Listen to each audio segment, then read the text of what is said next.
Bonjour, c'est Claire-Lise. Nous voici dans cet audio d'analyse à ma façon du conte amérindien du mois de septembre. Ce conte est issu d'un livre qui s'appelle Les 13 mères originelles, qui est un enseignement amérindien transmis de manière orale aux femmes amérindiennes depuis la nuit des temps, je dirais, et qui nous a été retransmis par écrit par une Française qui était aussi d'origine amérindienne et qui s'appelait Jamie Sams.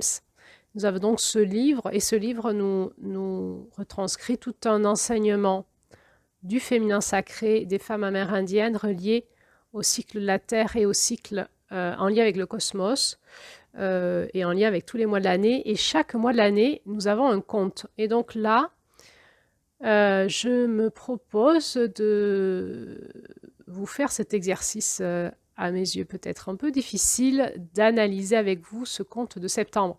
C'est une analyse qui est personnelle. Chacune de nous, chacun de nous aura une analyse différente de la mienne. C'est que mon angle de vue, ma participation à l'écoute de ce conte avec vous. Donc ce conte s'appelle La femme du soleil couchant, c'est le conte de septembre.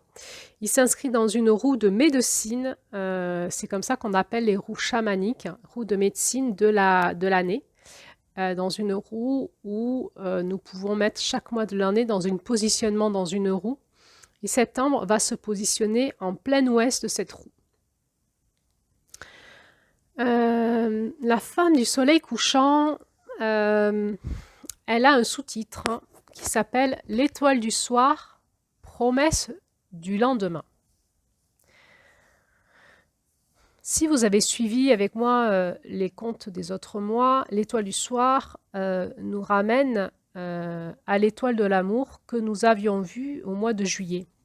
Au mois de juillet, le conte se finissait par la mère du mois de juillet qui partait dans le cosmos et rejoignait son amoureux, déjà décédé, dans le soleil, et ils fusionnaient ensemble pour faire l'étoile de l'amour. Et nous avions vu ensemble que l'étoile de l'amour, c'était Vénus.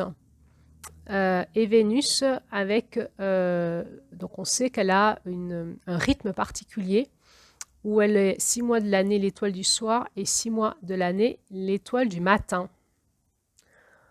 Alors, ce conte nous fait fusionner directement avec Vénus, puisque c'est Vénus dans ce conte qui va descendre, l'énergie de Vénus qui va descendre et qui va venir enseigner la mère de clan de septembre pour nous faire comprendre à travers ce conte tout un tas d'enseignements que nous avons peut-être à saisir quelque part de nous. Donc, ce conte de septembre, c'est l'enseignement de l'énergie de Vénus qui est finalement l'énergie de juillet qui vient sur ce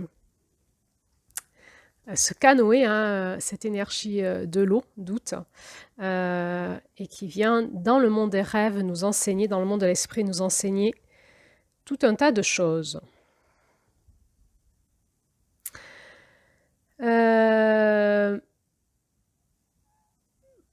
Bon.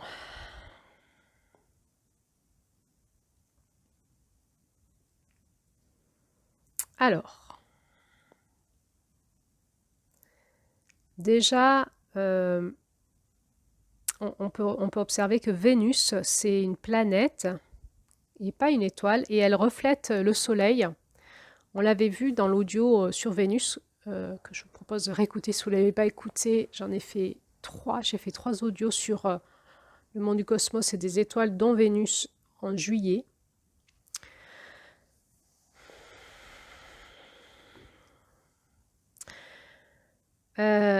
Et on avait vu que Vénus, c'est une étoile qui est la deuxième planète qui reflète le plus le Soleil après la Terre. Elle est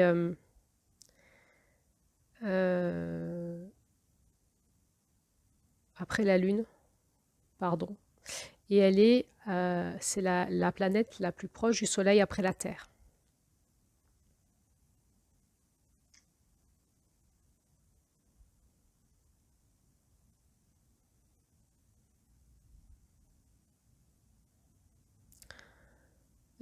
Pourquoi je parle de ça? Je parle de ça, il y a quelque chose qui se passe au niveau cosmique dans ce conte, dans cette porte de l'Ouest.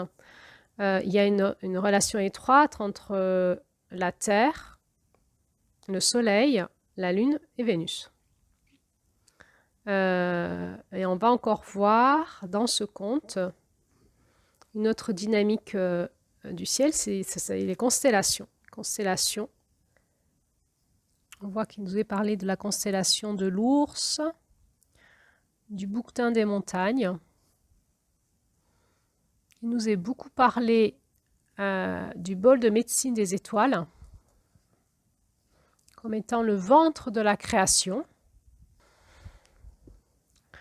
D'ores et déjà, ce conte nous invite à nous plonger dans la relation qu'il y a entre les étoiles et la Terre, et avec la création. Voilà, donc c'est la médecine, une médecine cosmique, dans laquelle je ne rentrerai pas dans l'étude de ce conte, parce que au jour d'aujourd'hui, je ne suis pas encore assez initiée, mais que je vous invite chacun à votre façon, si cela vous appelle, d'ouvrir cette porte dans le mystère de la création, en lien entre la Terre, le lien qui est entre la Terre, le ciel, Vénus, la Lune et certaines constellations.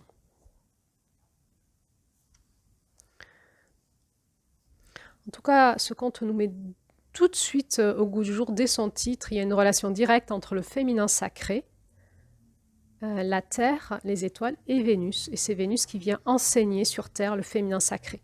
On avait vu que en juillet que dans beaucoup de cultures, l'étoile de Vénus était vénérée dans ce sens-là et qu'on sent que l'énergie de cette planète parle de quelque chose qui nous est difficile d'appréhender rationnellement et dans lequel, un mystère dans lequel nous sommes invités à rentrer plus de manière initiatique. Alors évidemment, pour écouter cet audio, je vous invite à avoir écouté la lecture de ce conte qui a été faite par Julie en amont, dans les audios en amont, ou d'avoir lu le conte, ou les deux, parce que je vais faire référence au conte souvent. Donc, dans le livre sur les 13 mères originelles, en introduction de ce conte, Jamie Sams nous précise que l'ouest de la roue de médecine, c'est le principe féminin. Ça nous relie à la Terre-Mère, à la planète Terre, au coucher du soleil et au ciel de la nuit. Terre-Mère, coucher de soleil et ciel de la nuit. Donc planète, le soleil qui se couche et les étoiles. Et ça, c'est le côté ouest de la roue de médecine.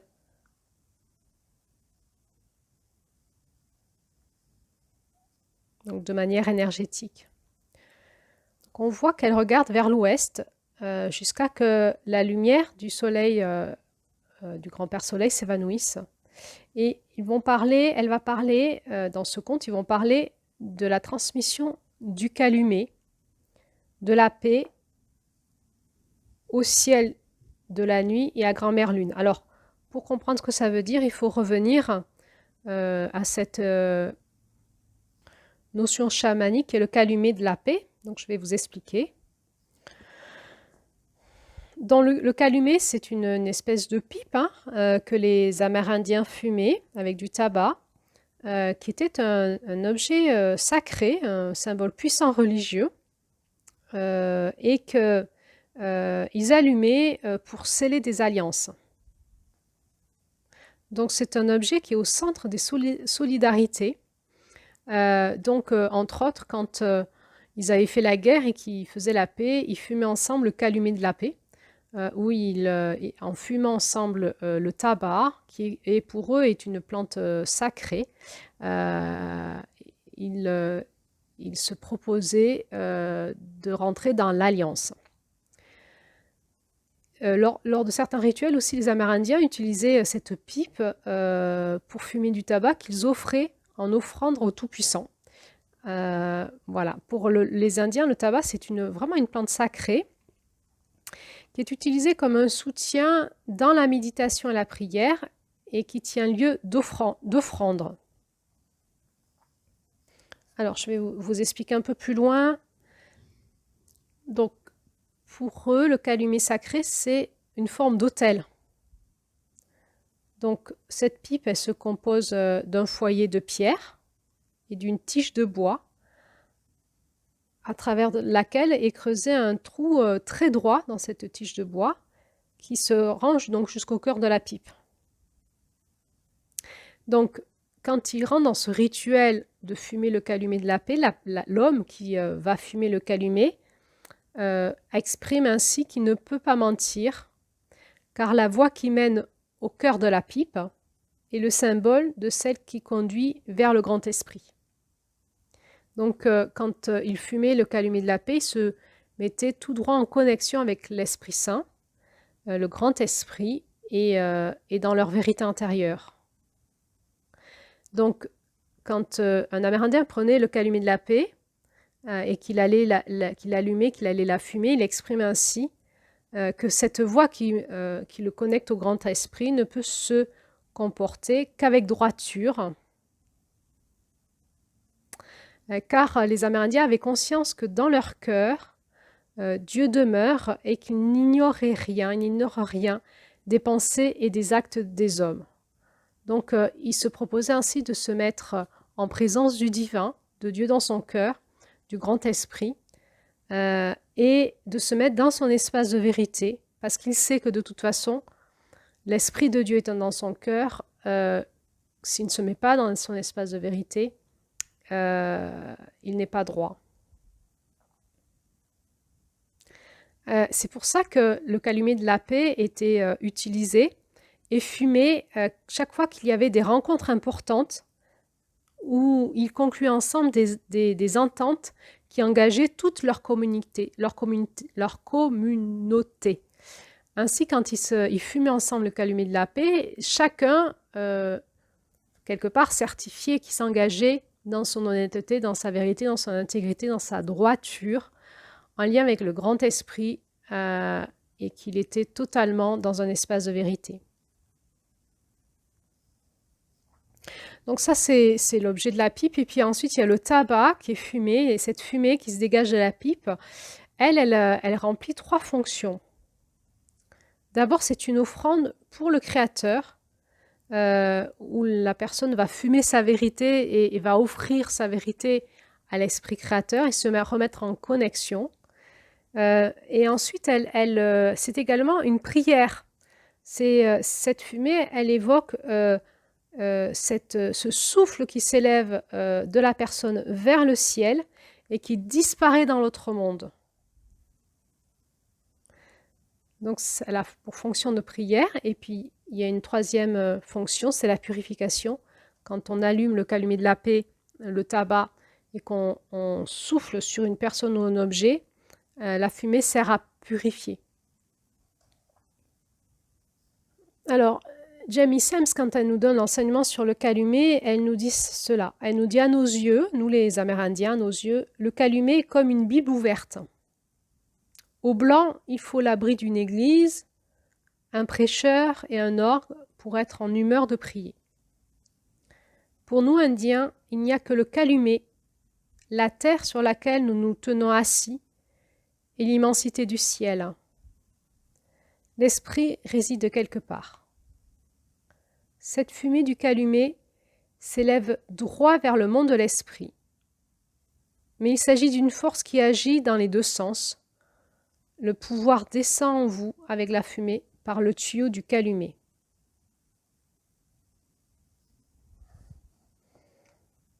Alors, le calumet est utilisé dans différents rituels de différentes façons. Et le symbole du calumet de la paix était aussi utilisé dans des rituels qui célébraient le coucher du soleil. Et pour les Amérindiens, le coucher de soleil, c'est un rite de passage. Un rite de passage en chamanisme, c'est une porte, quelque chose qui fait qu'après, c'est fini, il y a autre chose. C'est la fin de quelque chose qui fait passer à une nouvelle étape. Et pour les Amérindiens, le coucher de soleil, c'est un rite de passage, c'est la fin d'une journée qui fait passer à l'étape de la nuit. Eux, ils disent que c'est le moment où le soleil passe la pipe sacrée à la nuit. Le crépuscule signale un instant soudain de tranquillité où la mère nature retient son souffle et attend pour exhaler la fumée de la pipe sacrée. Ainsi, le silence profond montre à chacun de nous qu'il est temps de rendre grâce pour les choses que nous avons pu accomplir, les opportunités que nous avons saisies et les leçons que nous avons apprises.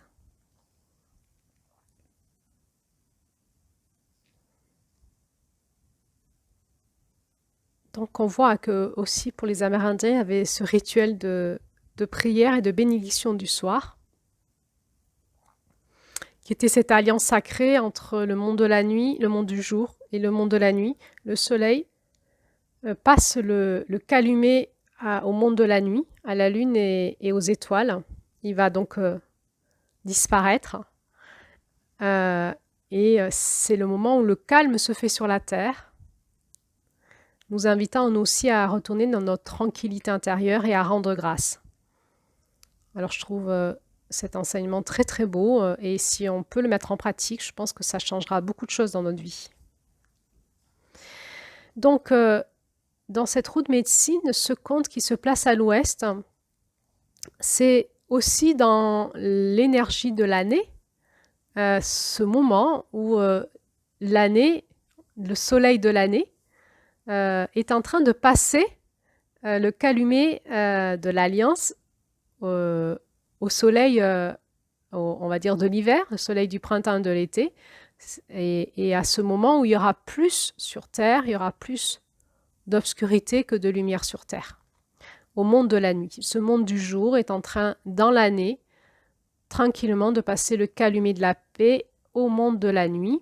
Et donc cet temps, c'est cet espace de transition où il y a une alliance qui est scellée entre le monde du jour et le monde de la nuit, le monde du printemps-été au monde de l'automne-hiver de notre année, et qui est une alliance sacrée entre le masculin et le féminin.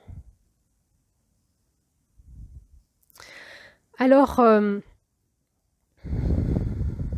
peut dire que le principe tout-puissant de vie masculin va passer le relais du monde avec le calumet de la paix au principe tout-puissant féminin. Et ce moment, c'est cette lumière douce, cette lumière féminine du soir. Donc, à noter que qu'est-ce qui va se passer en lune noire? Eh bien, il y aura pas le soleil ne sera pas reflété par la lune, mais sera reflété par les autres planètes. Et je rappelle ici que les planètes sont des astres qui reflètent le soleil, alors que les étoiles sont des astres qui ont leur propre, qui sont des mini-soleils qui ont leur propre, qui émettent leur propre lumière. Donc, dans ce monde de la nuit, il y a des étoiles qui sont des vrais soleils et qui nous parlent d'un autre soleil que le nôtre, qui sont ces étoiles qui brillent, cette lumière qui vient jusqu'à nous. Et il y a des planètes qui reflètent le soleil, dont la planète Vénus, donc cette étoile du soir et cette étoile du matin. Et là, il nous est spécialement parlé de l'étoile du soir. Donc, elle se lève en premier, elle reflète le soleil et elle va se coucher ensuite en même temps que le soleil et elle va disparaître. Si vous voulez en savoir plus sur Vénus, je vous renvoie au bonus que j'avais fait là-dessus en juillet. Je ne vais pas revenir là-dessus puisqu'on va aller plus loin en ce mois de septembre. Donc, pour les Amérindiens, ce côté ouest de la roue, c'est les espaces qui nous ramènent à cette alliance masculin-féminin, ce passage de relais, cette douceur. Et donc, il parle, donc c'est l'espace de la bienveillance. Bienveiller à, on se passe le relais, on se transmet, le soin attentif de ce qui est là, la responsabilité de la réalisation des choix et des buts de demain. C'est dans cet espace de pause, de recul, d'intériorisation qu'on va, à l'intérieur de nous, dans cet espace de la nuit, prendre connaissance de notre connaissance intérieure pour pouvoir poser nos choix, des buts de demain, et ensuite, au lever du soleil, passer à l'action. Donc, c'est cet espace de bascule où, dans la bienveillance de cette transmission, de ce relais, chacun, celle qui prend le relais, le bâton de relais, reprend la responsabilité du chemin, et le féminin prend le relais en disant oui, je vais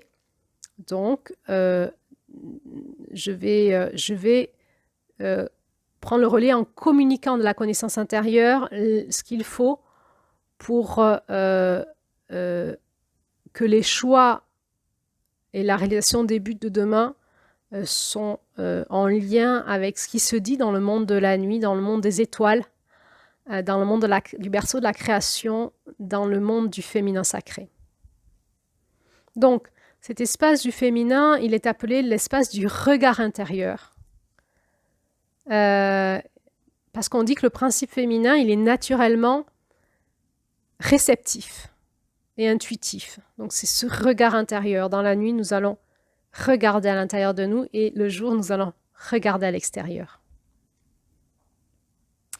Donc, il est parlé de ce berceau de la création, qui est l'obscurité du ciel de nuit, qui est aussi nommé comme étant le bol de médecine des étoiles, ou le ventre du principe féminin, qui détient tout le potentiel de notre futur. Le bol de médecine des étoiles, l'obscurité de la nuit ou le ventre du principe féminin. Bon, ça nous ramène probablement à l'énergie de l'utérus, et probablement que l'utérus est relié à cet espace-là, au bol de médecine des étoiles, qui détient tout le potentiel de notre futur. Il nous est dit que les étoiles sont des points de lumière qui figurent le feu sacré de nos rêves.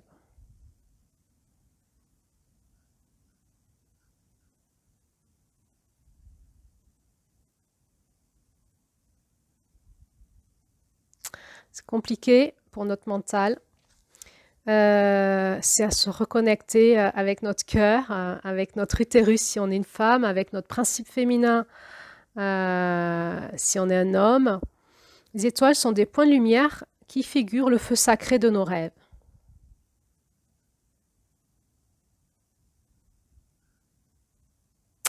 Il nous est dit dans ce conte que la femme du soleil couchant marche avec nous. Donc l'énergie, cette énergie du féminin sacré marche avec nous à travers la Voie lactée, qui est le feu du campement de nos ancêtres. C'est pas la première fois qu'on nous dit ça. On nous l'avait déjà dit en avril.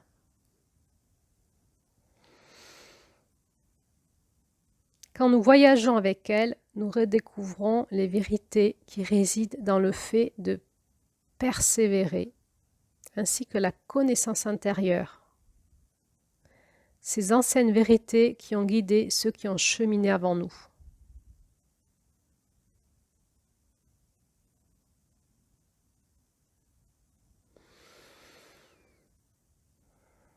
Donc il y a une porte à ouvrir vers le monde des étoiles en lien avec la connexion de notre utérus, l'enfantement, la création.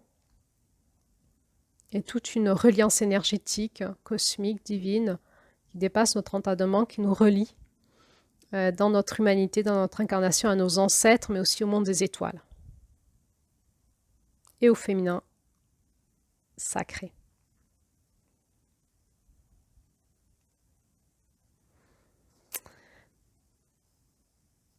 Alors, comme je l'ai dit peut-être plusieurs fois dans les audios qui ont précédé, on va voir dans ce conte qu'il y a une énergie du masculin très présente. Finalement, c'est comme le coucher du soleil qui commence par le soleil vers la lune, dans une lumière douce, bienveillante, dans une lumière adoucie, dans un masculin qui va vers le féminin et qui s'harmonise avec le féminin. Ce soleil s'adoucit. Ce conte commence par le principe masculin du féminin, nous enseignant ainsi que le féminin ne peut se déployer que si son principe masculin la structure, la soutient et la protège. On peut comprendre comme ça que la femme ou le principe féminin dans les hommes est avant tout une gardienne qui érige son axe pour pouvoir porter la vie à maturation en toute sécurité dans sa matrice. Là où réside à la fois toute sa connaissance intérieure et tout son potentiel de rêve. La femme ou le principe féminin, c'est une gardienne. C'est qui va gardienner quoi? Cette connaissance intérieure qui est liée au mystère de la création et de la vie. Et à la fois, c'est un espace où il y a tout le potentiel des rêves de demain. Donc, c'est une gardienne du présent et du futur. Alors, on l'a vu avec cette énergie d'août, où la première énergie du féminin qui s'éveille, c'est vraiment l'ange de la mort, l'épée,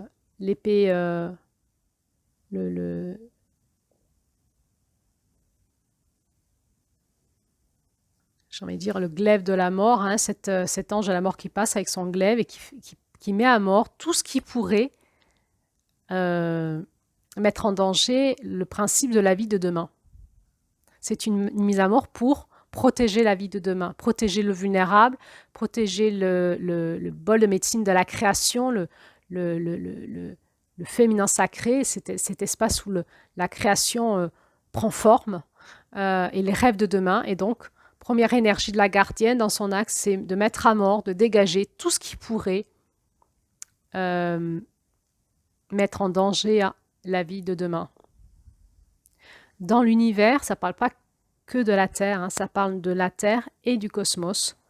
De la Terre en lien avec le cosmos, il y a quelque chose qui n'est pas que la vie sur Terre, qui est la vie en général dans le cosmos. Et on sent bien que la Terre est reliée dans cet espace de vie aux autres planètes et à quelque chose qui nous dépasse totalement, qui s'appelle le cosmos, l'univers. Donc, arrive tout de suite cette couleur verte qu'on a vue dans l'audio précédent qui nous parle de cette volonté d'action, tout en restant souple au flux et au reflux de la vie. Cette volonté d'action pourra assurer l'abondance du futur. Hein, la couleur verte, l'abondance, maintenir l'abondance dans le vulnérable, passer à l'action pour protéger le futur, protéger le vert, protéger l'abondance sur Terre.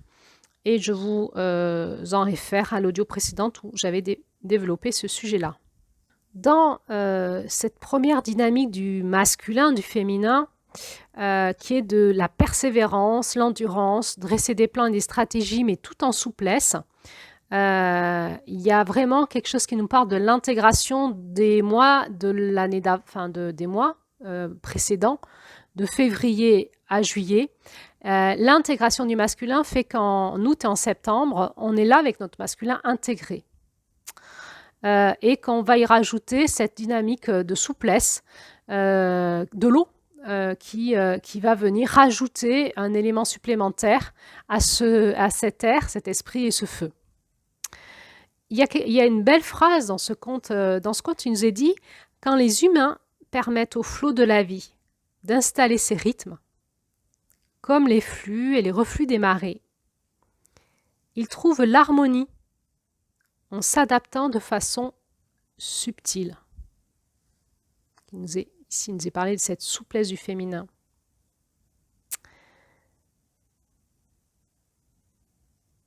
Et il nous dit dans ce conte que ces fortes vagues de mer qui démontaient et déchiquetaient la côte étaient à l'image de l'entêtement et du caractère rigide que pouvaient avoir les humains. Voilà, donc il y a un appel à assouplir notre masculin pour pouvoir s'adapter et s'harmoniser de façon subtile au flux et reflux de la vie.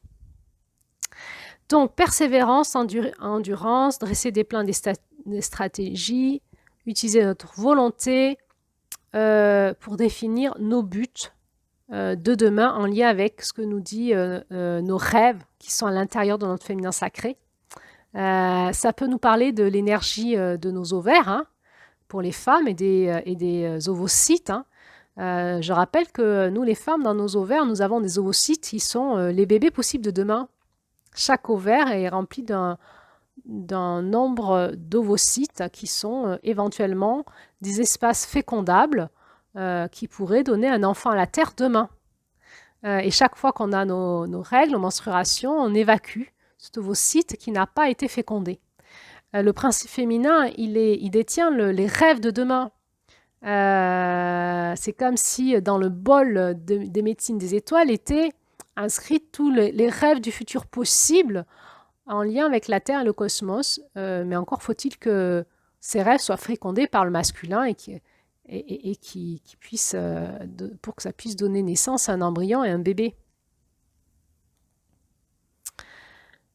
Alors, il y a un autre aspect dans le masculin qui arrive tout de suite, c'est la notion de responsabilité. Ça nous rappelle, le féminin sait qu'elle est dépositaire des générations qui ne sont pas encore nées. Je suis responsable de ce que je fais de mon utérus et de mes ovaires. Comment je mange, qu'est-ce que je prends comme hormones, mon hygiène de vie. En fait, la qualité de mon utérus et de mes ovaires, de mes ovocytes, ça va être là-dedans que va se nider ce bébé. Et l'ovocyte et après qui va devenir cet ovule, eh bien, ça va être la matrice de notre corps. Hein. C'est là-dedans que le spermatozoïde va venir féconder cet ovule, et cet ovule, c'est la matrice, ça devient notre corps, en fait, avec cette intelligence qui est activée par le spermatozoïde, cette intelligence de la vie. Et nous, les femmes, nous savons intuitivement que nous avons ça depuis tout bébé. Tous ces ovocytes et ces ovules sont créés, en fait, depuis qu'on est embryon.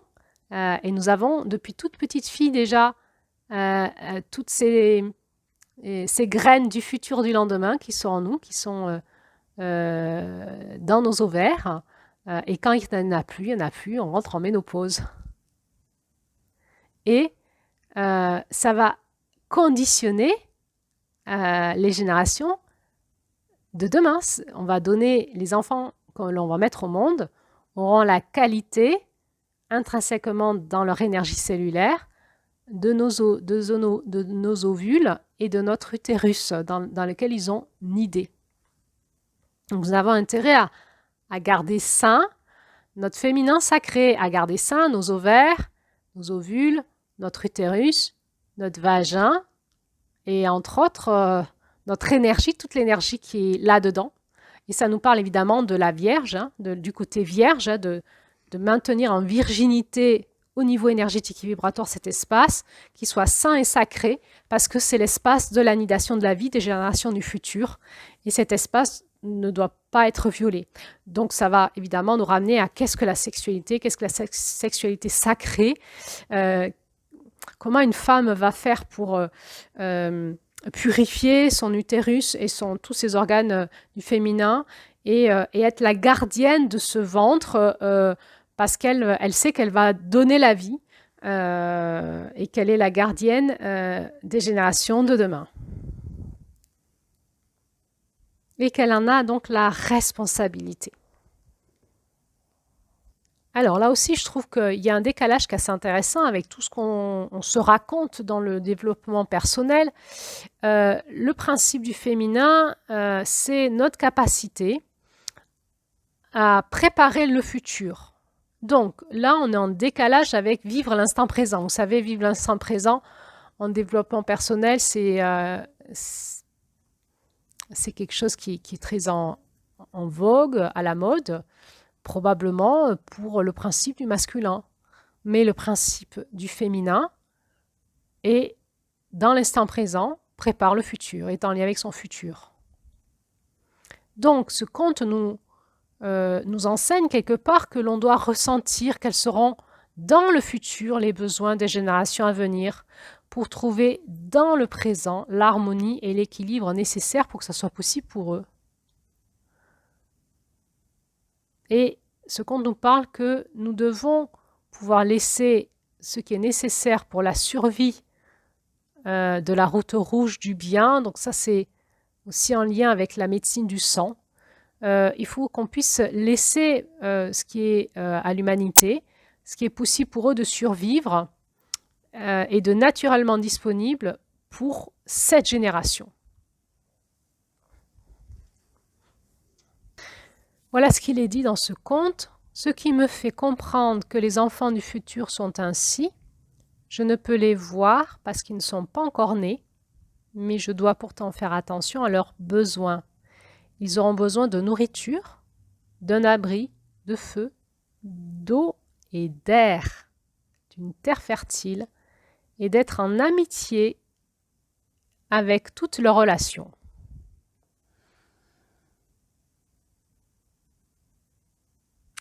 On est loin des guerres, hein? Bon.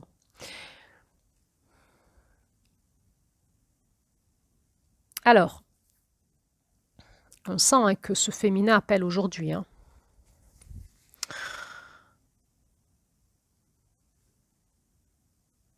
Alors, dans ce conte, il est aussi dans cette notion de responsabilité, il est aussi parlé de cette médecine de l'abondance, qui est de ne pas gaspiller les ressources, de ne manger et de ne prendre que ce juste dont nous avons besoin, et de préserver les ressources de la terre-mère. Il y a déjà une notion d'interdépendance. Nous avons besoin de la terre. Elle nous donne ses ressources, elle pourvoit nos besoins, et nous devons faire attention à elle pour ne pas l'épuiser. Hein, c'est un peu les enfants et la mer. Quand les enfants épuisent la mer, il n'y a plus de mer. Et les enfants meurent. Nous sommes responsables de ne pas épuiser les ressources de la terre. Alors, peut-être que pour vous qui écoutez ça, vous dites ben oui, c'est évident, aujourd'hui on le sait. Et puis ça reste comme ça un principe, une éthique. C'est les politiques qui vont s'en charger, c'est les écolos.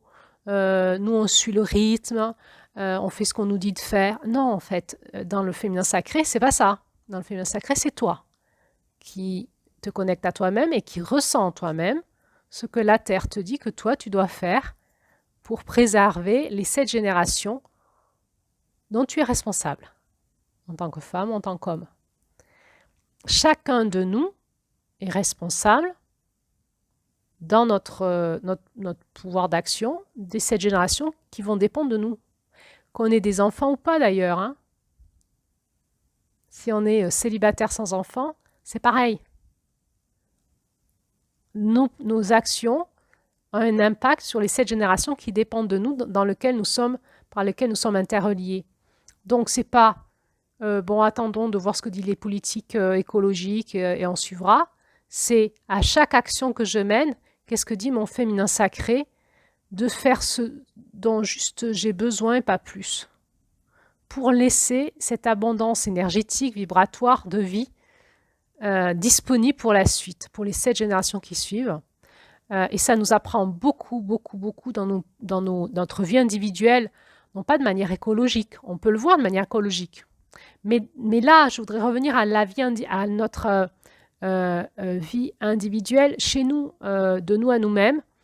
À chaque instant, notre féminin va nous enseigner sur chaque acte le bon dosage à mettre, juste de prendre ce dont nous avons besoin. Et ça va générer chez nous, une énergie d'abondance, c'est-à-dire un dialogue d'équilibre entre la Terre et la Terre-Mère et nous, dans l'énergétique, dans la reliance, où il va y avoir constamment ce dialogue vibratoire énergétique où nous allons sentir, grâce à ce que nous dit la fréquence de la Terre, quelque part, et de notre féminin sacré en nous, de la façon dont nous avons à vivre pour maintenir l'abondance sur Terre. Tout de suite. Donc là, on nous parle de 3 animaux totems. Le chameau, qui vit sur ses réserves d'eau quand il voyage dans le désert. Le vautour qui ne gaspille rien et qui ne manque de rien. L'ours qui vit sur ses réserves de graisse quand elle hiberne. Ce principe féminin, finalement, nous dit quoi? Nous dit... c'est peut-être le principe qui, des fois, nous encourage à faire des stocks. Alors que tout va bien. On a des intuitions comme ça. C'est la Terre qui nous dit, voilà, il y a quelque chose qui, dans le principe féminin, dans l'intuition, qui nous enseigne à anticiper le futur, parce qu'il y aura peut-être des périodes de famine, de disette, et c'est pas le mental, c'est pas, c'est quelque chose d'intérieur, c'est de l'intuition. Et on sait que les femmes, souvent, nous avons tendance, quand on part en vacances, à prendre trop de valises, à prendre trop d'affaires pour le cas où, à stocker. Et ça, peut-être que c'est notre principe féminin. Alors, peut-être un peu névrotique, peut-être pas assez connecté, et peut-être que souvent on prend trop de choses alors qu'on n'en a pas besoin, et que si on était plus connecté à la Terre, on ne les aurait pas pris. Mais il y a aussi ce côté de stocker, de pouvoir relooker, coudre, réutiliser les choses par la créativité, de pouvoir tout transformer. Et évidemment, on n'est pas dans la consommation de jeter et de réacheter. Alors, je ne critique pas ça. Chacun fait comme il le sent. Mais on sent dans le principe féminin qu'il y a quelque chose qui est de l'ordre de conserver, de ne pas gaspiller, de réutiliser et d'utiliser ses réserves. Tout ça dans le but de préserver les générations qui suivent ou notre futur. Ça peut être aussi comment on gère notre argent. Et peut-être qu'il vaut mieux mettre de l'argent de côté et relooker nos affaires parce que peut-être que dans quelques temps, on aura besoin d'argent pour autre chose que pour des meubles ou des habits. Et que intuitivement, quand on a envie de se mettre à faire de la créativité, peut-être qu'on le sent. C'est quelque chose de très intuitif, ce ne sont pas des règles. C'est un élan de vie qui nous prend à des moments, et on ne sait pas pourquoi on fait les choses, mais on les fait comme ça, on les perçoit comme ça, c'est comme ça qu'on veut faire en tant que femme ou homme connecté à son principe féminin. C'est de l'intuition et c'est un équilibre énergétique. C'est une dynamique de vie que l'on pressent en lien avec le futur et qu'on ne peut pas nommer rationnellement. Alors, on est sur plusieurs dimensions. C'est comme si l'utérus, le ventre des femmes, pouvait percevoir ce qui se passe dans le cosmos et percevoir les besoins des générations futures qui sont déjà en préparation dans la vibration.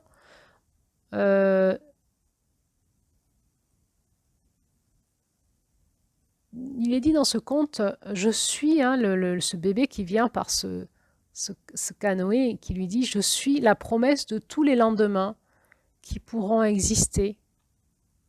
Je représente chacun des esprits qui va voyager depuis le souffle du grand mystère jusqu'au ventre de la création que l'on nomme le bol de médecine des étoiles et enfin jusqu'à la terre pour naître en tant qu'être humain à 2 jambes. » Et il nous est dit que c'est le ventre du principe féminin, ça. Moi, je parle de l'intelligence de l'utérus et souvent, j'encourage les femmes que j'initie à se connecter à ça. On fait des exercices et quand même, notre vie change à partir du moment où on sait écouter cette voix à l'intérieur de notre utérus et c'est notre intelligence en nous. On va rentrer dans l'harmonisation sur plein d'espaces complexes, intuitifs qui sont la puissance du féminin. Et ce n'est pas explicable, il faut le vivre. Il faut le mettre en pratique Et à force de le vivre, on le comprend, on le perçoit. Et puis aussi, on peut en parler entre femmes et entre nous, on se comprend. C'est difficilement explicable aux hommes, en mots. C'est pas explicable. C'est comme si notre utérus il était connecté à plein de plans différents et que quand on se met dedans, on sait. On sait quoi? On sait quelque chose. On a de l'intuition. Alors, dans ce conte, il nous est encouragé à ne pas avoir peur du futur. Et il nous est dit de nous ouvrir sans crainte au futur parce que nous aurons avancé pas à pas tout le jour pour nous assurer un jour suivant lumineux. Si nous avançons pas à pas, en écoute dans notre féminin des besoins du lendemain, eh bien, nous n'avons pas à craindre le futur.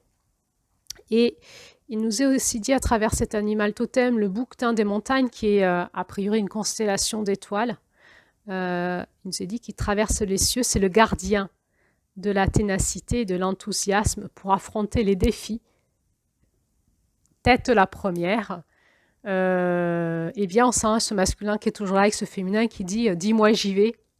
Dis-moi ce que tu perçois, l'intuition que tu as, et je fonce la tête la première dans ce défi pour passer à l'action dans ce que tu me diras de faire. Alors, comment on fait pour retourner dans ce principe féminin? C'est l'animal totem de l'ours, et c'est aussi une constellation. Qu'est-ce qui nous est dit dans ce conte? Que l'ours enseigne sa médecine au monde, pendant que le monde dort. Alors moi, je ne suis pas assez branchée cosmologie pour savoir le nom des étoiles, de la petite ours, de la grande ours, et me connecter à leur énergie, essayer de comprendre ce dont ça nous parle. Peut-être que j'aurai augmenté en potentiel dans les années qui suivent. Aujourd'hui, j'en suis incapable, mais peut-être que certains d'entre vous qui êtes plus connectés au monde des étoiles pourraient peut-être sentir cette énergie. L'ours enseigne sa médecine au monde pendant que le monde dort. Donc ça nous parle d'une constellation d'étoiles, d'une énergie de plusieurs étoiles qui nous parlent quand on dort. Au cœur de l'obscurité, elle nous rappelle d'aller à l'intérieur de soi, dans sa caverne intérieure, pour y trouver sa propre vérité par la réflexion et l'introspection. Sa force sauvage et sa large silhouette parlent des bienfaits de la retraite et de l'hibernation. Elle nous apprend que l'on peut vivre sa vérité chaque jour et chaque nuit. Et ça, je trouve que c'est important de se rappeler qu'on ne vit pas que la journée, et que la nuit, on n'est plus là, et puis qu'après, on vit la journée, et qu'après, la nuit, on n'est plus là. On vit chaque jour et on vit chaque nuit. Le principe féminin, la nuit, il est en action. Et le principe masculin, le jour, il est en action et nous devons vivre chaque jour et chaque nuit de façon totale. C'est pour ça qu'il est important de bien dormir la nuit. Ou de vivre ce qu'on a à vivre la nuit, mais en tout cas de vivre totalement nos nuits. Elles sont aussi importantes que nos journées. Donc, ce regard intérieur dont nous parle ce féminin, c'est pour aller chercher cette connaissance intérieure que nous avons tous et toutes au fond de nous. Redécouvrir la connaissance qui est en soi. Il nous est rappelé, la paix se trouve dans l'intimité du soi, en soi. Alors là, je vais vous demander d'être un petit peu attentif et attentive à ce que je vais vous dire. J'ai dit plusieurs fois que le féminin nous ramenait à notre corporalité, à notre corps. L'élément eau et terre, l'intégration, et il nous est dit des choses importantes dans ce conte qui nous est dit aussi dans d'autres enseignements spirituels. C'est la notion que le corps n'existe pas. Il faut bien comprendre que notre corps, on le sait maintenant avec la physique quantique, qu'à l'intérieur des noyaux de nos cellules, c'est que de la vibration et finalement, le corps, c'est une illusion. Le corps physique n'est qu'un espace vibratoire en fait. Et cet espace vibratoire, il est connecté à l'infiniment grand. Donc, notre corps, c'est comme un sablier, si vous voulez, c'est comme ce passage étroit qui nous fait partir de l'extérieur vers l'intérieur. Et à l'intérieur, on est connecté à l'infiniment grand. Notre corps, c'est une porte. Ce féminin, c'est une porte. Le corps, c'est la même chose que l'infiniment grand. En fait, notre corps n'est que l'expression de notre vibration. Alors, qu'est-ce qu'il nous est dit? Il nous est dit le regard intérieur et la révélation du monde intérieur. À travers notre regard intérieur, nous percevons à nouveau l'univers tel qu'il vit au cœur de notre essence spirituelle. Et oui, parce que dès que nous allons par la méditation et la reconnexion à l'intérieur de nous, nous allons nous reconnecter à notre essence spirituelle, à cette vibration qui est à l'intérieur de nos cellules et qu'on va retrouver centrée dans notre cœur. Et là, on va s'apercevoir, quand on est connecté à ça, qu'on est connecté à l'univers en fait. Il est dit, la révélation des mondes à l'intérieur de mondes, c'est comme des poupées russes si vous voulez, nous enseigne que nous ne sommes pas nos corps, mais que nous sommes des êtres vastes et que c'est dans l'espace sans limite de nos orandas qu'existent nos corps véritables. Et c'est pas l'inverse. Je répète, le regard intérieur est la révélation du monde intérieur. Ce féminin sacré nous invite à regarder à l'intérieur de nous. À travers elle, à travers la révélation, nous percevons à nouveau l'univers tel qu'il vit au cœur de notre essence spirituelle. La révélation de monde à l'intérieur de monde nous enseigne que nous ne sommes pas nos corps, mais que nous sommes des êtres vastes et que c'est dans l'espace sans limite de nos orandas qu'existent nos corps véritables.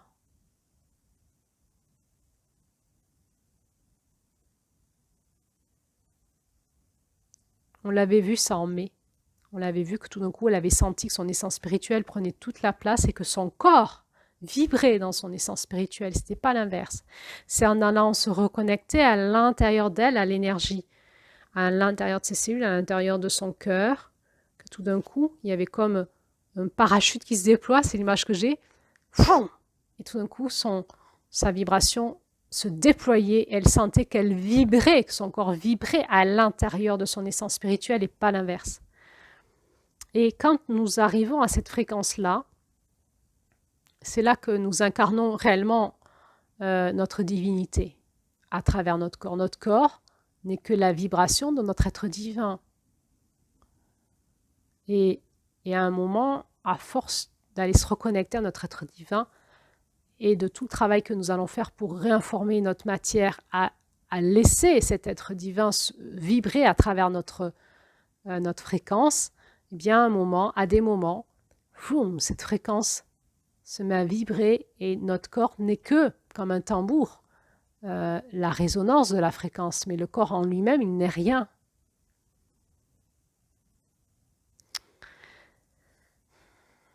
Et à l'intérieur de nos corps, à l'intérieur de notre féminin sacré, à l'intérieur de cet univers, il y a la connaissance.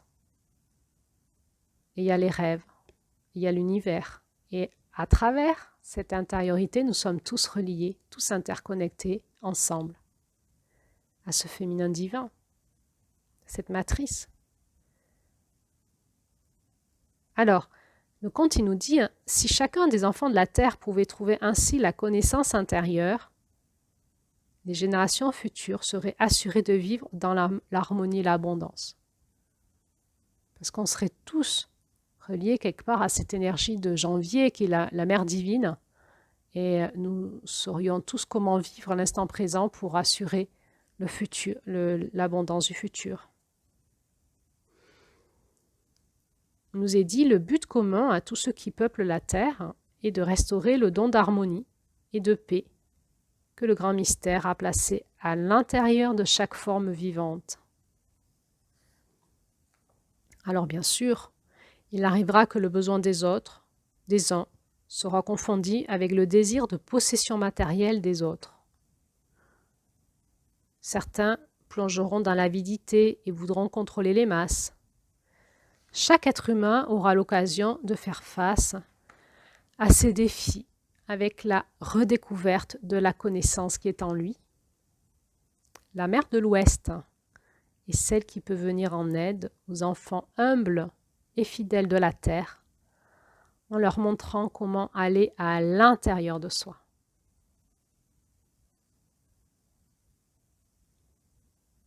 Et donc, dans ce travail d'intériorité, avec cette fréquence-là qui nous relie à tout l'univers, hein, c'est une fréquence cosmique, c'est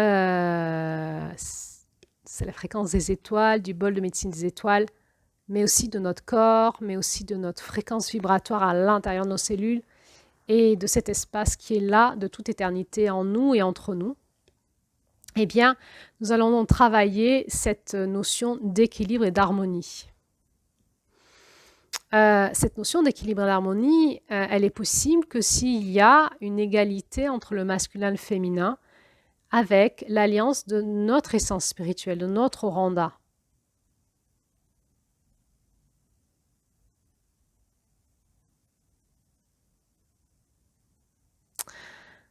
C'est donc de pouvoir équilibrer avec notre masculin et harmoniser avec notre féminin en étant reconnecté à notre connaissance intérieure, c'est-à-dire à l'espace d'où vibre notre Oranda, notre essence spirituelle. Donc, dans notre individualité, nous avons besoin de faire communiquer en nous notre énergie masculin et féminin avec notre essence spirituelle pour amener de l'équilibre, de l'harmonie en nous, et ensuite de communiquer avec les autres, avec leur masculin, leur féminin, de l'espace de notre masculin et notre féminin, entre nos orandas pour qu'on puisse créer de l'harmonie et de l'équilibre dans nos écosystèmes. Et finalement, pour moi, la voie la plus rapide, c'est la connexion entre les cœurs, c'est se reconnecter les uns les autres de cœur à cœur, d'oranda à oranda, et d'écouter ça. Et ça, c'est vraiment le côté un peu magique du féminin sacré, le côté un petit peu de la magicienne, de la guérisseuse. C'est quand on connaît cet espace-là entre nous, on peut se reconnecter. Quand on est ensemble, on peut connecter notre cœur, notre oranda, notre fréquence, notre féminin à celle des autres quand ils sont chez nous ou quand on les rencontre. Et il y a une harmonisation qui va se faire automatiquement entre nous, même si l'autre ne le sait pas. En fait, c'est parce que nous, on alimente cette fréquence-là, on la potentialise par notre conscience, notre présence. Et automatiquement, il y a une harmonisation qui va se faire dans la matière. Et c'est ça la puissance du féminin, la puissance de l'harmonisation. On n'est pas là dans le compromis, on n'est pas là moitié-moitié, on est là dans tous gagnants. L'harmonisation de l'énergie de vie et de l'amour, du féminin sacré, c'est une intelligence que nous avons à redécouvrir et à vivre. À vivre, nous avons besoin d'apprendre à s'harmoniser, à nous harmoniser dans nos couples, dans nos familles, j'ai envie de dire dans nos entreprises, dans nos associations, dans nos collectifs. Et on n'en est pas encore là, hein. Mais en le travaillant, s'il y en a un ou deux qui travaillent ça, il y a quelque chose qui va se dynamiser dans le collectif et qui va nous amener vers ça. C'est pas facile à tenir, ça demande vraiment un sacré masculin, une sacrée discipline, un sacré travail sur soi et à l'intérieur de soi, parce que ça passe par notre corps, ça passe par notre cœur, ça passe par nos reconnexions intérieures, par nos cellules. Et donc, on peut le faire que si on a eu cet entraînement avec notre masculin et qu'on est bien présent dans l'alliance entre notre masculin, notre féminin et notre être spirituel dans la conscience de qu'est-ce que c'est que de rentrer en relation avec les autres dans cet espace-là.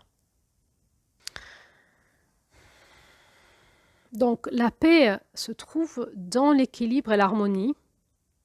Il n'y a pas d'harmonie s'il n'y a pas d'équilibre. Il n'y aura pas de féminin créateur de paix si notre masculin ne commence pas d'abord son incarnation dans l'équilibre. C'est vraiment l'énergie de Mars. La justice divine va amener, dans l'action et le positionnement dans la justice divine, va amener la possibilité en permanence pour le féminin d'harmoniser les écosystèmes. C'est les deux en même temps. Et ça demande d'avoir une connexion à notre centre, qui est notre essence spirituelle, notre Oranda. Donc, masculin, féminin, essence spirituelle en permanence, en dialogue, en travail en nous pour amener l'équilibre et l'harmonie, et donc la paix, en nous et avec les autres. Alors, il est dit dans ce conte, le peuple de la terre pourrait être assuré d'un futur lumineux en accordant les deux côtés de sa nature, la féminine et la masculine, avec son essence spirituelle. On retrouve le côté accordé comme il y avait dans la lumière verte, accordé, comme des instruments qui s'accordent vibratoirement, fréquentiellement. Accorder les fréquences de notre féminin, de notre masculin avec notre essence spirituelle.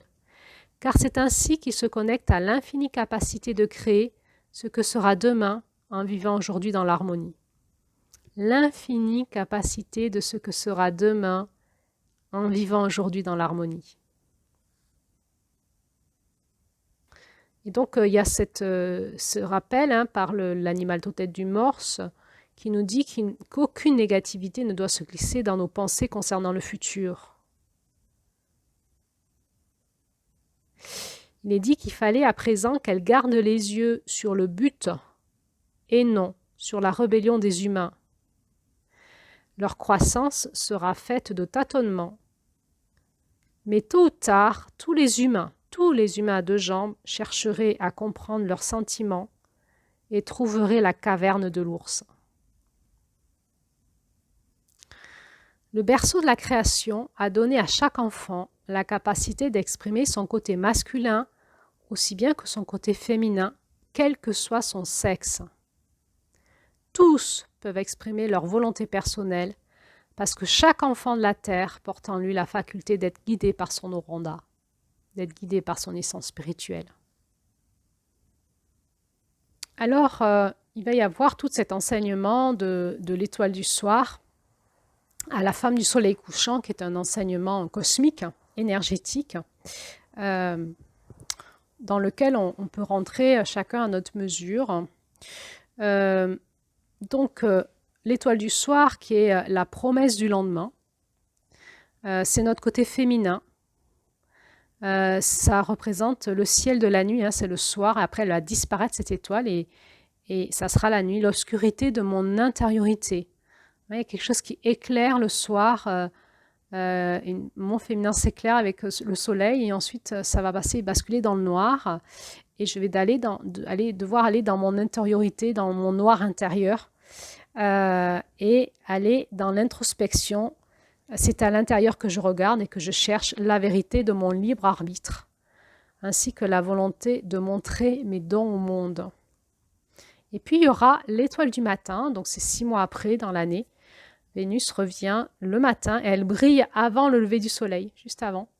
Elle est déjà en train d'éclairer, c'est déjà le soleil qui éclaire à travers cette planète, la Terre. Et ensuite le soleil arrive et Vénus part.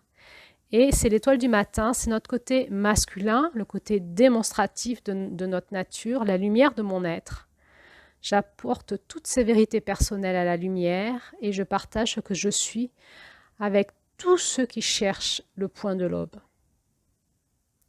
Tous ceux qui cherchent le point de l'aube, c'est tous ceux qui cherchent la justice divine dans l'énergie du masculin sacré. Je partage toutes mes vérités personnelles que j'ai trouvées dans mon introspection à la lumière et je partage ce que je suis avec tous ceux qui cherchent le point de l'aube, pas les autres, sous-entendu de mon point de vue. C'est-à-dire qu'il y a des vérités, du trésor intérieur que je ne peux pas partager avec n'importe qui. Cette communion d'âme, de cœur, de conscience énergétique, je peux la partager qu'avec certaines personnes, celles qui cherchent ce point de l'aube, c'est-à-dire cette conscience de la sortie de la nuit, où je sais que je suis en lien avec le cosmos, je sais que je suis en lien avec des énergies plus grandes que mon petit moi, Et ensemble, on peut partager ces choses-là, de l'espace de notre féminin sacré vers notre masculin, vers notre conscience, pour pouvoir œuvrer ensemble ensuite.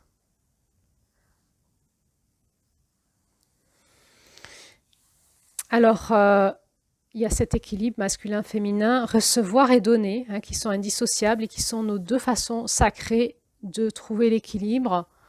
Je ne suis pas appelée qu'à rayonner, hein, ça c'est mon côté masculin, mais je suis appelée aussi à recevoir et à donner.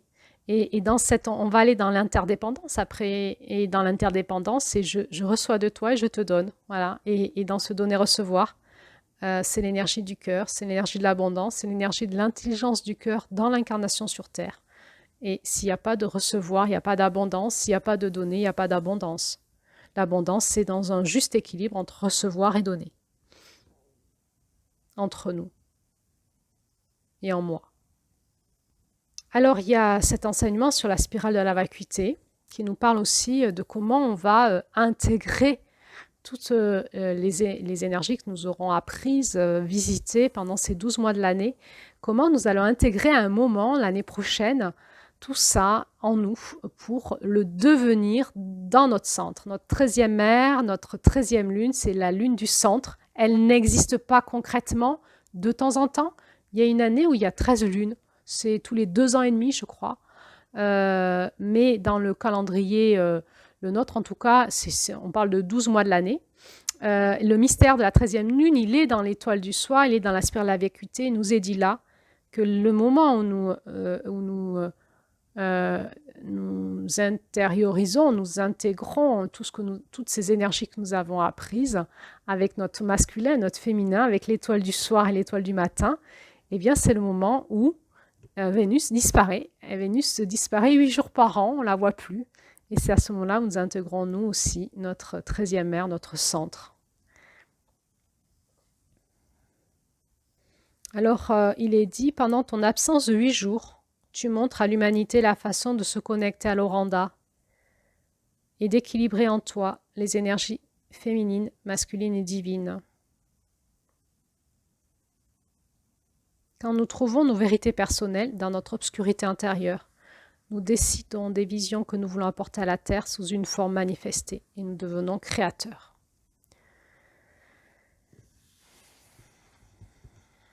Alors, dans la spirale de la vacuité, d'aller dans cette énergie du 8, hein, du lemniscat, donc il y a tout un tas d'enseignements sur plein de plans.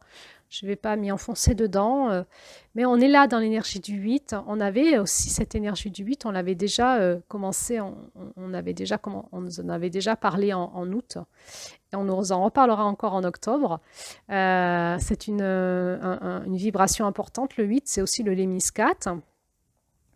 Et on va parler là de la spirale sacrée, qui c'est comme si dans le 8, il y avait 2 roues, une roue dans le temps, en fait, la roue de maintenant et la roue donc du tangible, la roue de l'intangible. Et entre les deux, il y a ce lemniscat, ce point au centre, qui est le cœur humain. On avait aussi parlé de cette notion-là dans le conte de janvier, et c'était la médecine des arbres qui nous parlait de ce lemniscat, de cette énergie, de ces 2 roues et de ce point central qui était le cœur. Le cœur humain, c'est la rencontre entre ces 2 roues de médecine, le ciel et la terre, le masculin, le féminin, le donner-recevoir.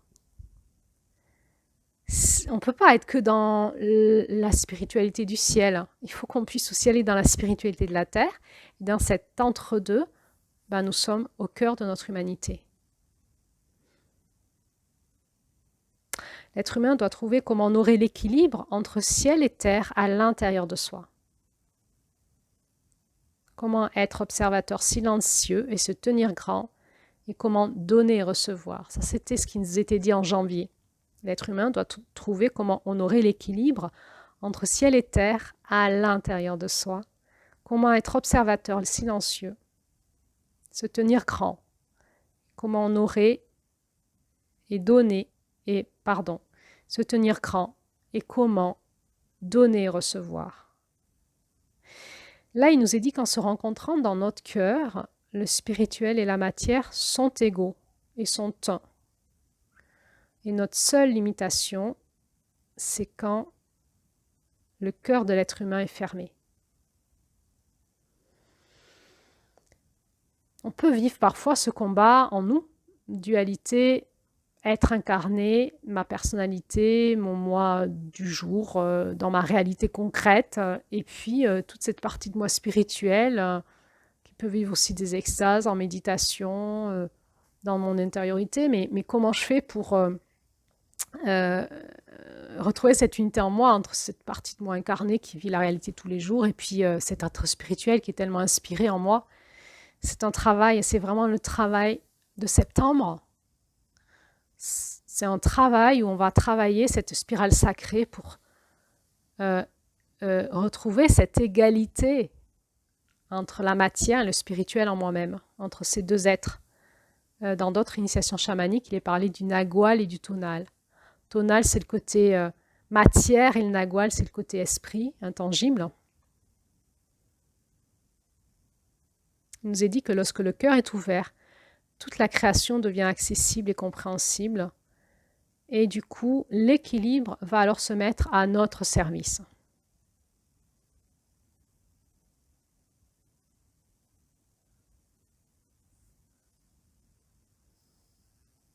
Donc on est tous dans une roue d'évolution et c'est une spirale en fait. On tourne et c'est une spirale, on évolue. Et les points de jonction dans le côté évolutif de la spirale, eh bien c'est le cœur et c'est cette spirale de la vacuité qui dans l'énergie du 8 va nous faire partir au centre avant de monter à l'étape d'après, à la roue d'après, dans une forme de récapitulation de notre connaissance.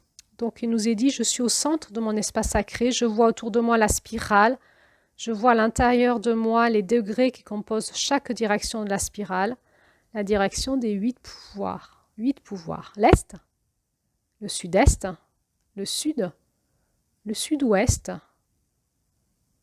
le Nord-Ouest, le Nord et le Nord-Est. Et ça, c'est l'énergie du 8 dans la roue. Donc, il y a les 4 portes, le Nord, l'Est, le Sud, l'Ouest. Et entre les portes, il y a des portes intermédiaires qui s'appellent le Nord-Est, le Sud-Est, le Sud-Ouest et le Nord-Ouest. Et là, on est dans le chiffre 8 et on est dans les 8 axes de force de la création et dans la spirale sacrée.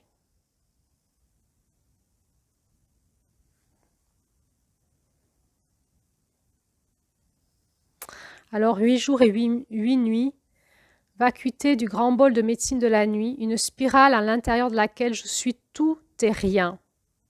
Un pur esprit. Ici, je suis à la fois le masculin et le féminin. Ici, je suis dans mon oranda. Et je montre à l'humanité comment équilibrer les énergies féminines et masculines et divines du grand mystère. C'est un espace où on revisite le passé, on fait le bilan des leçons apprises et de ce qui a été accompli avec succès. Et c'est aussi un temps de préparation de nouveaux projets. Je laisse partir mon passé en étant reconnaissante pour tout ce que j'ai appris. On connaît tous, j'imagine, ces moments, des moments dans notre vie où on sent vraiment qu'on est dans des transitions importantes qui prennent du temps.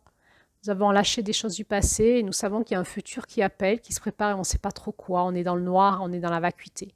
C'est important d'y rester le temps qu'il faut. Là, il est parlé de 8 jours et 8 nuits. J'ai toujours la sensation qu'on peut le prendre sur ce temps, on peut le prendre sur plusieurs axes de temps. Ça peut être vraiment 8 jours et 8 nuits. Mais ça peut être aussi, pourquoi pas, 8 années de jours et 8 années de nuit, par exemple. Donc, la vibration du 8, 8 ans, où il faut revisiter ces 8 axes de force à notre rythme. Donc, voilà, là-dessus, je n'enferme pas la théorie sur juste 8 jours et 8 nuits, mais j'aimerais juste parler de ces moments où on sent qu'on change de roue. Ça veut dire quoi changer de roue? j'ai fini un cycle d'incarnation, je sens que j'ai fait le tour de la question et je passe à autre chose, mais je ne sais pas à quoi. Et il y a ce moment où je passe par la spirale de la vacuité pour aller dans une nouvelle onde de forme. Et je ne sais pas si vous vous souvenez de cet audio où je vous avais mis à la fin les expériences du son avec la vibration sur le sable et les ondes de forme qu'on appelle la cymatique. C'était une audio fin août qui était sur le thème du passage du masculin vers le féminin, il me semble, quelque chose comme ça. Donc il y avait, à la fin, je vous avais mis cette expérience et on voyait, je vous avais dit d'observer quand il y a une augmentation de fréquence vibratoire, il y a un moment où les grains de sable donc, font un mandala, hein, et tout d'un coup, ils sont donc sur une plaque en métal et on met une fréquence de son et ça crée un mandala avec les grains de sable. Le son va faire une forme de mandala avec le sable et quand on augmente la fréquence, tout d'un coup, il y a d'abord un espace de chaos et ensuite il y a cette nouvelle fréquence va créer un nouveau mandala, souvent le même mais un peu plus élaboré. Eh bien c'est ça, cette spirale à vacuité, quelque part, c'est à des moments dans notre vie, quand nous changeons de fréquence vibratoire, quand nous augmentons en fréquence de l'amour, de la vie, en fréquence de la conscience, en fréquence de notre être spirituel, on change de roue, c'est-à-dire on va changer de mandala, on va changer d'onde de forme. On est en train de créer dans la matière quelque chose et tout d'un coup, on va changer de fréquence parce qu'on a intégré, on a fait le tour de la question, on a intégré, on grandit. On va passer par cette période de transition, la spirale de la vacuité. On est un petit peu dans le noir, on est un peu perdu, on est un peu dans le chaos, on n'y voit pas très clair. Et tout d'un coup, il y a quelque chose d'autre qui redémarre, une nouvelle roue redémarre, et on va créer un nouveau mandala dans la matière qui est une nouvelle façon de vivre, d'expérimenter notre vie sur Terre. J'imagine que vous savez de quoi je parle. Des fois, on dit qu'on a eu plusieurs vies sur Terre, plusieurs étapes, plusieurs chapitres, plusieurs réalisations. Eh bien, c'est ça, on change de roue.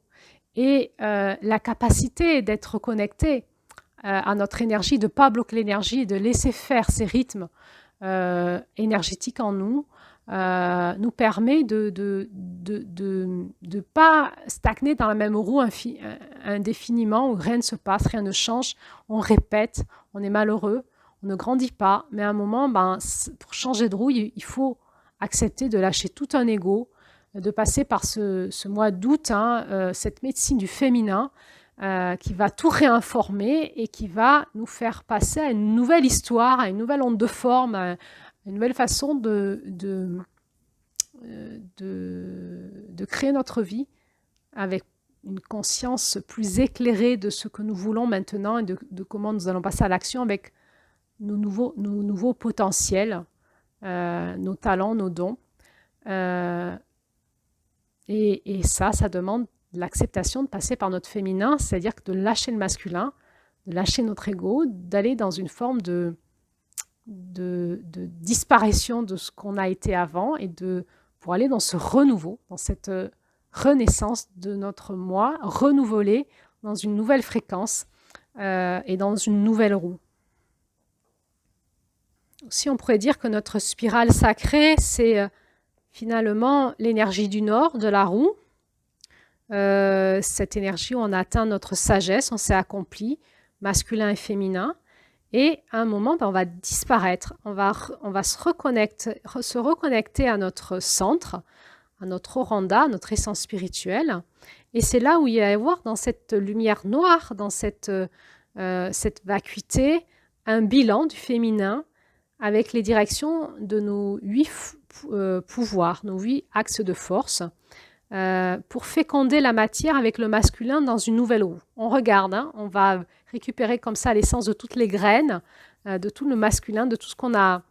C'est un peu le processus du papillon. On va se mettre dans un cocon, on va se liquéfier, on va récupérer toute la matière qui a été façonnée par notre masculin, notre féminin dans cette roue-là. Et on va en retirer toute l'intelligence et avec notre essence spirituelle, on va prendre des redécisions pour notre nouvelle roue et on va réimpacter la matière dans notre libre arbitre d'une nouvelle façon de vivre, de passer à l'action, etc.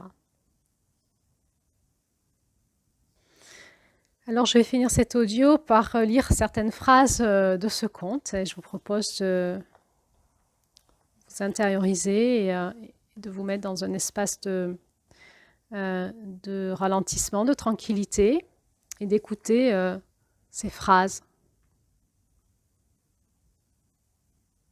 Cette étoile du soir qui nous parle à chacun de nous et qui nous dit je suis venu te montrer les sentiments qui sont cachés dans le secret de ton cœur et qui concernent le futur. Alors on peut se connecter à notre cœur et le principe féminin dans notre cœur et se dire que nous avons des sentiments qui sont cachés, bien cachés dans notre cœur et qui concernent notre futur.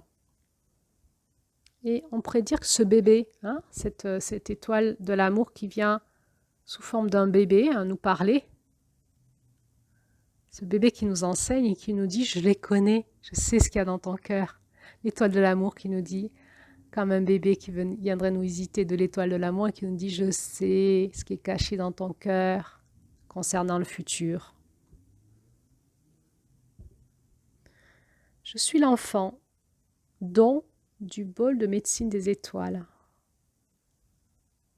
Il n'y a que de l'amour dans mes intentions.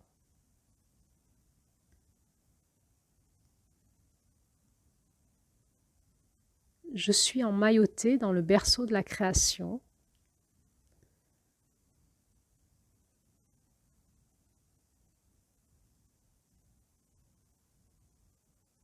Si tu veux bien me porter sur ton dos, tu vas commencer à comprendre tout ce à quoi te destine ta marche sur Terre. Comprendre tout ce à quoi te destine ta marche sur Terre.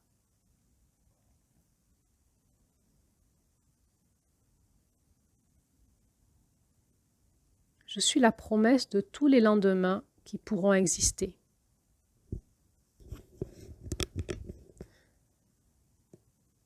Je représente chacun des esprits qui va voyager depuis le souffle du grand mystère jusqu'au ventre de la création que l'on nomme le bol de médecine des étoiles et enfin jusqu'à la terre pour naître en tant qu'être humain à deux jambes. Tu ne peux pas me voir, mais ma présence est comme quelque chose que tu connais déjà et qui est effectivement là, bien que tu ne puisses pas la regarder.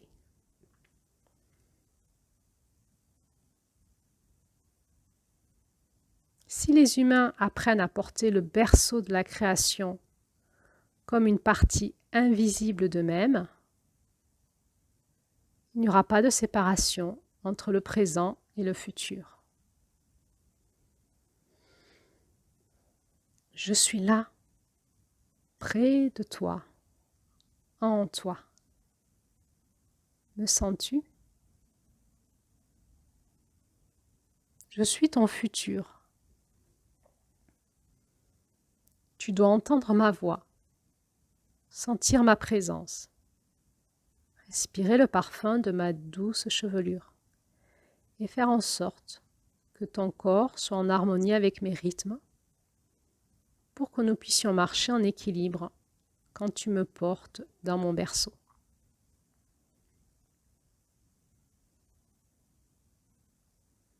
Et faire en sorte que ton corps soit en harmonie avec mes rythmes pour que nous puissions marcher en équilibre quand tu me portes dans mon berceau. Tu dois entendre ma voix, sentir ma présence, respirer le parfum de ma douce chevelure et faire en sorte que ton corps soit en harmonie avec mes rythmes pour que nous puissions marcher en équilibre quand tu me portes dans mon berceau. Tu dois trouver dans ton présent l'harmonie et l'équilibre nécessaires pour aller dans ton futur.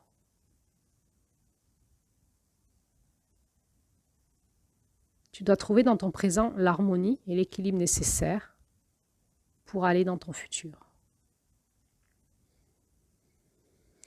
Si les humains apprennent à porter le berceau de la création comme une partie invisible d'eux-mêmes, il n'y aura pas de séparation entre le présent et le futur.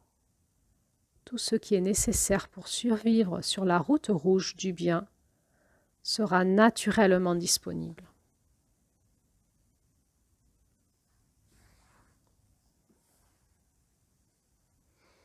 Alors voilà, je nous laisse continuer notre mois de septembre avec tout ça. Relisez le conte, réécoutez le conte, la lumière verte. Écoutez les appels à l'intérieur de vous, de votre féminin sacré, de ce bébé du lendemain, de ce vulnérable, de ce sensible.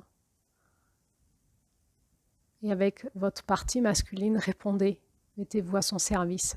Faites ce que ça vous dit de faire à l'intérieur de vous, dans cet espace où tous les possibles du lendemain sont là et qui vous appelle aujourd'hui à passer à l'action pour servir cet espace-là, ce vulnérable, ce sensible, ce bébé qui est là et qui est en train de se constituer en vous pour être votre demain. Il est à la fois dans votre corps, dans votre esprit, dans votre âme, dans votre cœur, dans votre façon d'être en lien avec les autres, de communiquer avec la terre, avec les étoiles, avec le cosmos, avec le ciel, avec le grand mystère, avec votre cœur, votre essence spirituelle, tout ça, et encore, peut-être encore plus. Ce féminin sacré, c'est cet espace en nous, très sensible, très subtil, qui nous met en lien, en unité avec tout, le principe de la création, et qui nous met dans notre potentiel à créer le futur, en lien avec tous nos rêves et tout notre possible. Tout est là pour demain, possible, dans nos rêves aussi. Alors il va falloir qu'on aille connecter ce féminin en nous pour aller aussi rencontrer nos rêves et pouvoir créer notre vie en lien avec nos rêves profonds, cachés. C'est caché, ce sont nos rêves cachés, pas nos fantasmes, pas nos rêves extérieurs. Ces trucs qui sont en nous qu'on ne sait pas et qu'on va réaliser demain, qui vont être extraordinaires et qu'on se dira oh, c'est extraordinaire ce qui s'est passé dans ma vie. Jamais j'aurais cru un jour vivre ça. Alors c'est juste qu'on aura à un moment reconnecté notre féminin et que ça aura été possible de le manifester dans la matière. Parce qu'on aura dit oui, on aura entendu, on aura écouté, on aura agi dans ce sens-là. Et ensuite, tout l'écosystème se mettra en route avec nous pour co-créer avec nous ce rêve. Et on pourra aller ainsi dans l'énergie de l'abondance. Bonne route, à bientôt.